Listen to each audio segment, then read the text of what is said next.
teman-teman yang terkasih dalam Kristus. Sebelum kita melakukan aktivitas kita pada pagi hari ini, marilah kita merenungkan sedikit daripada firman Tuhan. Sebelum memulai renungan, marilah kita berdoa terlebih dahulu. Dalam nama Bapa, Putra, dan Roh Kudus. Amin. Selamat pagi Tuhan Yesus.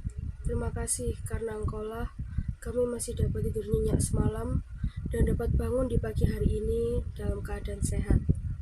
Terima kasih juga atas curahan Roh Kudus-Mu yang telah Kau berikan pada kami, sehingga kami dapat mendengarkan renungan ini dalam keadaan sehat, tanpa kurang suatu apapun.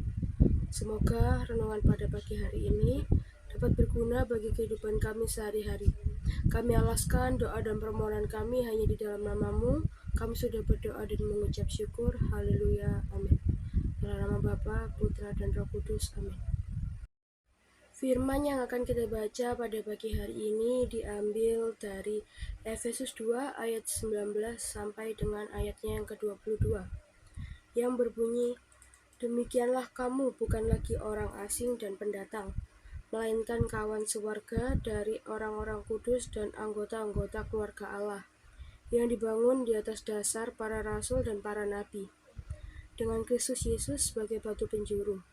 Di dalam Dia tumbuh seluruh bangunan, rapi tersusun, menjadi bait Allah yang kudus, di dalam Tuhan. Di dalam Dia kamu juga turut dibangunkan menjadi tempat kediaman Allah di dalam Roh." Tema renungan yang akan kita bahas pada pagi hari ini adalah anggota keluarga Allah. Teman-teman yang terkasih dalam Kristus, manusia telah mati karena pelanggaran dan dosa mereka. Mereka telah menyerahkan hidup dan diri mereka kepada dosa, lalu hidup di dalam dosa. Namun Allah tidak membiarkan manusia binasa dalam dosa, sebab Ia kaya akan rahmat dan kasih-Nya kepada manusia yang begitu besar. Kasih Allah yang begitu besar ini nyata di dalam Kristus. Allah menyerahkan anaknya yang tunggal untuk menyelamatkan manusia yang berdosa. Sebelum menjadi pengikut Kristus dan anggota gereja, orang Efesus adalah penyembah berhala.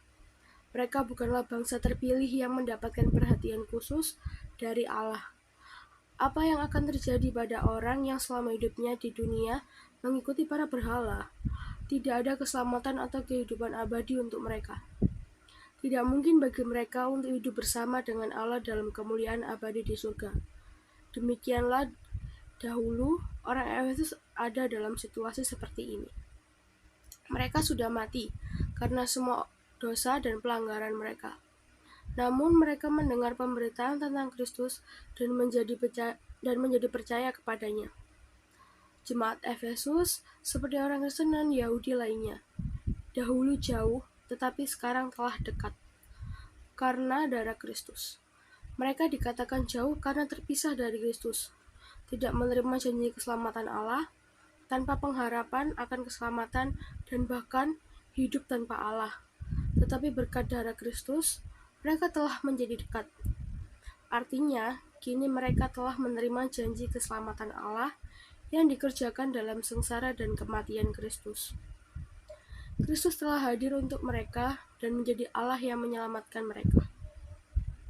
Semua orang yang percaya kepada Kristus membentuk persekutuan yang disebut jemaat. Seluruh anggota jemaat merupakan satu tubuh, yakni satu tubuh dalam Kristus. Dalam tubuh ini, mereka yang dahulu adalah orang-orang asing dan orang-orang pendatang dipanggil menjadi kawan-kawan sewarga dari orang-orang kudus dan anggota-anggota keluarga Allah. Hal ini terjadi dalam satu roh, dan terjadi begitu rupa, sehingga mereka semua diresapi oleh roh yang satu itu.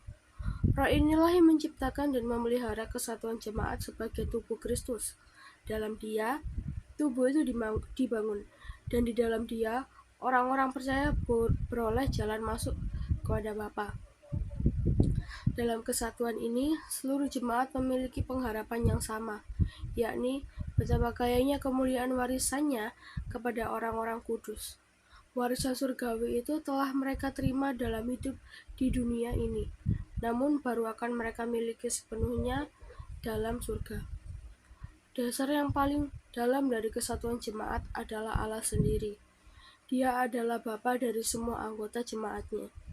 Artinya, Mereka tidak dapat menyebut Dia sebagai Allah dan Bapa mereka bersama jika mereka tidak berada di dalam satu tubuh dan hidup dari satu roh, dan tidak memiliki pengharapan yang sama. Keputusan untuk mengikuti Yesus memang merupakan keputusan pribadi. Namun setiap orang yang telah memutuskan untuk mengikuti Yesus menjadi bagian dari keluarga Allah.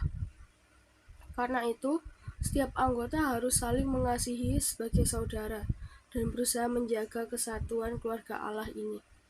Semua ini secara nyata dapat kita lakukan dalam ruang lingkup lingkungan tempat kita tinggal. Tempat kita dapat mewujudkan keterlibatan dalam berbagai bidang pelayanan kepada sesama. Sekian renungan yang dapat saya sampaikan pada pagi hari ini. Sebelum mengakhiri renungan ini, marilah kita berdoa terlebih dahulu. Dalam nama Bapa dan Putra dan Roh Kudus. Amin. Terima kasih Tuhan Yesus, karena Engkau telah menyertai kami dari awal, pertengahan, hingga akhir renungan ini.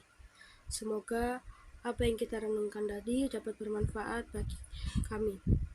Sebentar kami akan mengakhiri renungan ini dan melanjutkan aktivitas kami yang lain. Semoga Engkau selalu memberkati dan menuntun kami dalam lindungan-Mu. Bimbing kami selalu dalam firman-Mu.